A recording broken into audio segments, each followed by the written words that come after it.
ABS classes में आपका स्वागत है। कुछ दिनों पहले हमने एक सीरीज़ शुरू किया हुआ है बीएड क्वेश्चन आंसर सीरीज का। उसी सीरीज़ का अगला क्वेश्चन बताने वाला हूं आज के इस वीडियो में। वीडियो शुरू करने से पहले एक छोटा सा रिक्वेस्ट, अगर आप इस चैनल पर नए हैं तो चैनल को सब्सक्राइब करें। चलिए क्वेश्चन की तरफ बढ़ते हैं। तो हमारा क्वेश्चन है, परिवर्तन अभिकर्ता के रूप में शिक्षक की भूमिका का वर्णन करें। इसके सोल्यूशन क्या हो सकते हैं, चलिए उस पर ज़रा विस्तार से देखते हैं।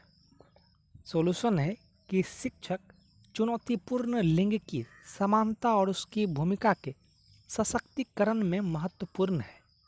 शिक्षक शिक्षा के लिए अत्यंत महत्वपूर्ण और प्रभावी है। यह बात शिक्षा की द्विमुखी और त्रिमुखी प्रक्रिया भी प्रमाणित करती है। द्विमुखी और त्रिमुखी प्रक्रिया क्या होता है वो आप स्क्रीन पे देख रहे होंगे। एक तरफ स्टूडेंट्स है, बीच में एजुकेशन है और दूसरी तरफ टीचर्स है, यानी कि एजुकेशन से स्टूडेंट्स और टीचर दोनों जुड़े हुए हैं। अब त्रिमुखी प्रक्रिया के रूप में शिक्षा को देखते हैं। त्रिमुखी प्रक्रिया में एक तरफ है शिक्षक, दूसरी तरफ है शिक्षार्थी और तीसरी तरफ होता है पाठ्यक्रम। और तीनों जो है एक दूसरे से जुड़ा हुआ है, क्योंकि शिक्षक जुड़ा हुआ है पाठ्यक्रम से जुड़ा हुआ है शिक्षार्थी और शिक्षार्थी वापस जुड़ा हुआ है शिक्षक से। तो ये शिक्षा के द्विमुखी और त्रिमुखी प्रक्रिया थे। उपर्युक्त द्विमुखी तथा त्रिमुखी प्रक्रिया के अंतर्गत शिक्षक का स्थान जो है महत्वपूर्ण रूप में देखा जा सकता है। शिक्षा प्रदान करने में शिक्षक का महत्वपूर्ण योगदान होता है और उसका स्थान भी सबसे ऊंचा होता है, क्योंकि यदि शिक्षक नहीं होगा तो पाठ्यक्रम चाहे जितना भी प्रभावी क्यों न हो, वह अपने उद्देश्य की प्राप्ति में कभी भी सफल नहीं हो सकता है। लिंग के प्रति असमानतापूर्ण व्यवहार वर्षों से चला आ रहा है। यह शिक्षक का परम कर्तव्य है कि उससे यह अपेक्षा है कि वह विद्यालयी वातावरण को असमानता से मुक्त करे, वह लिंग भेद इत्यादि को दूर करने का प्रयास करे और समझाए कि ये एक हमारे समाज का स्थिति पहले से ही तय किया हुआ है, उसको अब सुधारने की ज़रूरत है। लिंग भेद करना अच्छी बात नहीं है। चलिए, अब शिक्षक विद्यार्थियों के लिए रोल मॉडल होता है। यदि वह स्वयं भी स्त्रियों के प्रति आदर और सम्मान भाव रखता है तो वह छात्रों के समक्ष आदर्श स्थापित कर पाएगा और उसका विद्यार्थी भी उनका अनुकरण करेंगे, जिससे लिंग भेद दूर करने में विद्यालय में कुछ सफलता हाथ लगेगी। शिक्षक का दृष्टिकोण व्यापक तथा उदार होना चाहिए, तभी वह लिंगीय पक्षपात से दूर होगा, लिंगीय समानता को सुनिश्चित कर सकेगा। लिंगीय समानता को सुनिश्चित करने में शिक्षक का बहुत ही अधिक योगदान होता है। शिक्षक जिस तरीके से शुरुआत में ही विद्यार्थियों को इस पर प्रकाश डाल के अच्छे बुरे के बारे में समझाएंगे तो वह बच्चों पर गहरा प्रभाव छोड़ता है, जिस कारण से शिक्षक की एक लिंग भेद दूर करने में एक महत्वपूर्ण भूमिका हो जाती है। शिक्षकों को पाठ्य सहगामी क्रियाओं के आयोजन तथा सामूहिक क्रियाकलापों पर अत्यधिक बल देना चाहिए। इसे छात्र छात्राएं साथ साथ कार्य कर सकेंगे और एक दूसरे के गुणों से जरूर परिचित होंगे। शिक्षक से अपेक्षा यही रहती है कि वह जेंडर पक्षपात की हानियों से विद्यार्थियों को अवगत कराए और बताएं कि जेंडर समानता कैसे स्थापित हो सकती है। लिंग की समानता के प्रभावी भूमिका के निर्वहन हेतु सभी से सहयोग लेना चाहिए। शिक्षक को शिक्षा कार्य का संपादन केवल नौकरी करने के भाव से ही नहीं करना चाहिए, अपितु राष्ट्र निर्माण और आदर्श नागरिकों के विकास के लिए भी किया जाना चाहिए।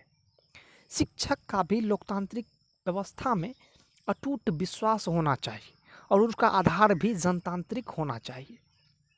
इससे किसी भी तरह का भेदभाव और समानता नहीं होगी।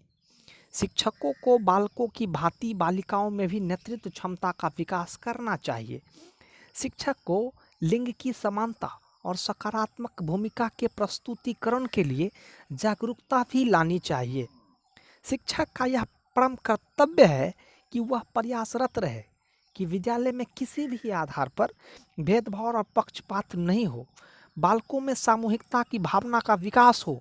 सह शिक्षा के द्वारा बालकों तथा बालिकाओं के मन में प्रारंभ से ही स्वस्थ दृष्टिकोण, सहयोग और आदर्श प्रवृत्ति का विकास होता है। शिक्षकगण यह प्रयास करते हैं कि विद्यालय में प्रेम तथा भ्रातृत्व आदि गुणों का विकास किया जाए और विद्यार्थियों में सामूहिकता की भावना विकसित किया जाए।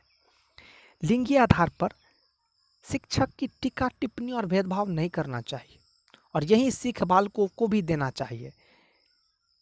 यौन जीवन की मूल प्रक्रियाओं की विषयी जानकारी प्रदान करनी चाहिए। पाठ्यक्रम में प्रजनन तथा शरीर विज्ञान इत्यादि के ज्ञान को भी सम्मिलित किया जाना चाहिए।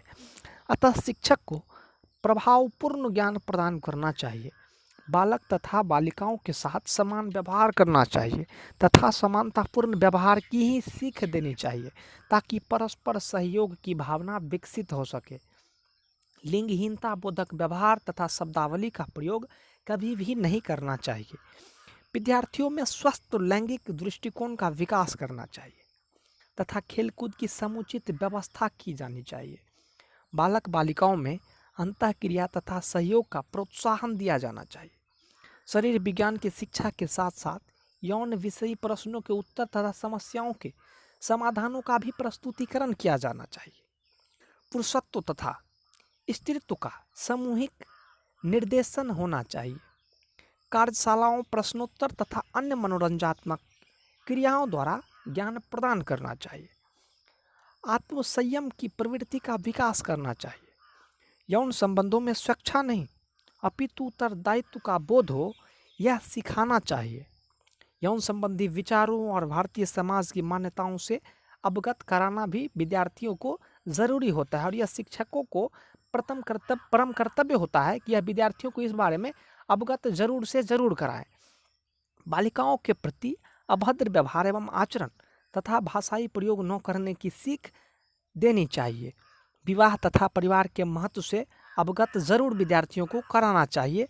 शुरुआती स्टेज में ही जब वह स्कूली शिक्षा ग्रहण कर रहा होता है तभी विद्यार्थियों को ये सब शिक्षा देना चाहिए। शिक्षक को मनोवैज्ञानिकता ज्ञान आवश्यक हो तथा उसका संतुलित व्यक्तित्व होना चाहिए। शिक्षक में नेतृत्व की क्षमता, उच्च शैक्षिक पृष्ठभूमि तथा योग्यता, व्यक्तिगत समायोजन तथा वृत्तिक समर्पण का होना भी नितांत आवश्यक है। शिक्षक अच्छा स्वास्थ्य, निष्ठावान, उत्तरदायित्व के बोध से युक्त तथा नैतिक आचरण वाला भी होना जरूरी है। शिक्षक को प्रभावी निर्देशन तथा परामर्श हेतु अन्य अभिकरणों के साथ तालमेल स्थापित करना चाहिए। उचित प्रशिक्षण कार्यक्रमों द्वारा शिक्षकों को प्रशिक्षण प्रदान करना चाहिए। कार्यशालाओं आदि के आयोजन द्वारा समय समय पर शिक्षकों का प्रभावी निर्देशन तथा परामर्श के लिए एक तरीके से अवगत करना चाहिए। इस संबंध में शिक्षकों का जेंडर संवेदनशील होना चाहिए तथा इस हेतु भावी शिक्षकों को प्रशिक्षित किया जाना चाहिए, जिससे सकारात्मक लैंगिक झुकाव और व्यवहारों को नियंत्रित करने की क्षमता का विकास किया जा सके। यह हमारा क्वेश्चन था।